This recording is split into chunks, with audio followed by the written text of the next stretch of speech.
In 1997, a small island disappeared in the Pacific, engulfed in what can only be described as a massive weather event. It took with it the lives of 4 meteorologists and 1 pilot. Their bodies were, of course, never found. This event may not seem familiar, and that's because it never happened. At least, that's what the US government claims. I worked for them in 97. I was a younger man then, tempted by the thrill of storm chasing. When they offered to sponsor my hobby, I accepted without a second thought, sure that I would be thrust into the heart of the deadliest situations imaginable. I, in fact, spent most of my time behind a computer screen, monitoring blips on a radar and reporting my findings to my superiors. I wasn't the one to find the island in the Pacific. It landed on my desk one day, in order to keep a close eye on this place, an uninhabited mark on my screen. For weeks I did constant checkups on this small place that had no abnormal patterns present. It began to confuse me. Why was I watching a place where nothing happened? And then it began. At first, it seemed like a hurricane. It had all the features of one, except one. It hadn't formed over water. The storm had formed over the land itself, it seemed. My radar showed the ever-increasing weather clearly, and I noted it carefully in my report. For weeks, I watched this island in the Pacific, and then I received a memo. My supervisors would begin working with me to study the island itself, track the odd patterns present. However, we were only aides to others. 4 meteorologists would be sent to the island to observe the conditions for themselves and see what samples they could collect from the island and the atmospheric conditions near it. We would be sent their findings and do further analysis on them. While I would have preferred to have been sent to the island myself, I was fine working behind the scenes, especially with the raise in pay that came along with this specific project.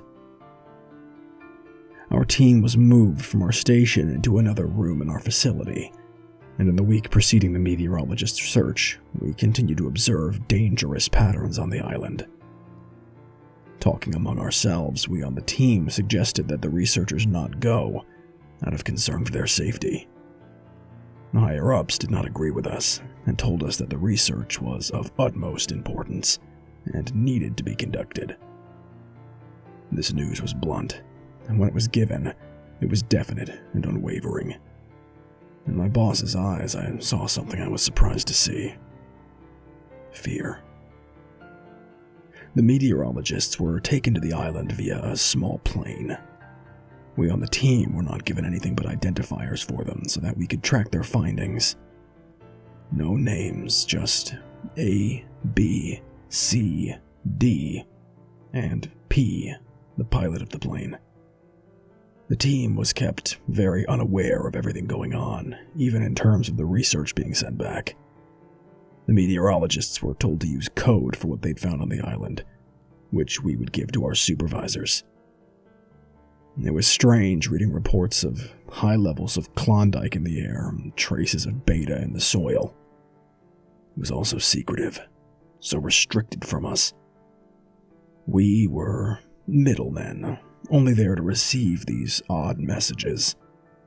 The only actual person we were able to communicate with was the pilot, who could speak to us through the radio installed in his plane. This was hardly ever used. The researchers' first week on the island was normal, excluding the code used. They relayed information back to us at a normal rate based on their findings. Everything seemed to run very smoothly. We monitored the weather they described on our screens: pouring rain, high winds, hail. It was the second week where the real abnormalities began. The meteorologists stopped sending us reports. We tried every possible way to contact them. Only silence came from their end. Even our superiors seemed alarmed by this. They began to get involved. They visited our offices more, always asking on the progress of the operation to get a signal. For a full week, we heard absolutely nothing back. And then, out of nowhere, it came. One single transmission. 3 words that still fill me with dread when they creep into my head late at night when no one else is there. C is dead. And that was all. Immediately, our small communications room was filled with people of a high rank. Not only my superiors, but my bosses. They scrutinized those 3 words, searching for a story that wasn't written. We on the weather team stayed back and watched the chaos unfold in front of us, the men scrambling to find an answer. Then the second message came through. We'll continue mission as planned. It was so cold. Like the island, it was distant, isolated. We couldn't feel what was there in the words. If we could, I'm not sure we would have felt any better. What could we do? We waited for the higher-ups to leave and continued our work without talking to each other. We kept quiet and to ourselves, mulling over the strange horror that had taken our team by surprise. I doubt we could have told each other what we were feeling that day, even if we had tried. The next day, I didn't want to come to work. I felt drained, out of place.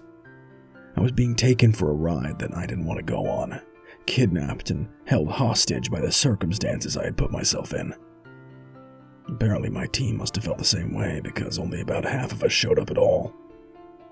Strangely, the routine became normal again. The meteorologists began transmitting at a normal rate again with their strange code made specifically for people that were not us. This went on for another week. Reports came in at a normal rate, and strangely, it seemed that the event faded from memory. That was until it happened again. It came again as we were all about to leave the office. As we packed up our satchels and put on our jackets, we received another transmission from one of the researchers that made us all stop in our tracks. Lost A and D. Unlikely they will return. Cannot continue with search. Investigation has shown positive. For God's sake, send help. Evacuation is needed. Release us from this hell. We were speechless. It truly was more than any of us could handle. Some left the room to get our supervisors. Some left to get air. A lot left and never came back. We were weather experts, not soldiers. Loss was not something we were used to. The message hit the team hard. Again, people crowded into our small room to gawk at our computer screen. But in my boss's eyes, I saw no surprise. Only regret. There were no transmissions for a while. To the team, this was almost a blessing. We were afraid of what the next message might be, so for us, it was better not to hear back at all. There were only a few of us left now on our team. Our small computer room had become a terrifying portal to a strange land. On our screens, the storm still raged, only getting more intense every day. It grew in size and density, expanding grotesquely before our eyes. It was the following Tuesday that we received our final word from the island. We had had no transmissions for 5 days, apart from spare letters and numbers that made no sense. We all jumped when the crackling came from the radio we used to communicate with the pilot. It began as heavy breathing, compressed under a layer of static. I quickly turned the radio to find the most clear frequency. A shrill female voice cut through suddenly, not the male pilot I had heard before, and I leaned forward to listen. Under all counts, I know what I have done is treason. If you are listening, please allow me to return. You do not know the horrors here. Please let me return. Beneath her desperate cries, the sounds of a storm raged. After the radio transmission, she still spoke, uttering prayers and repeating her last statement over and over again. For 5 minutes, she did this. We sat with our hands covering our open mouths, unsure how to proceed. Someone went to tell the supervisor, but he never came to see. There were no onlookers this time. Just our team and the sounds on the radio.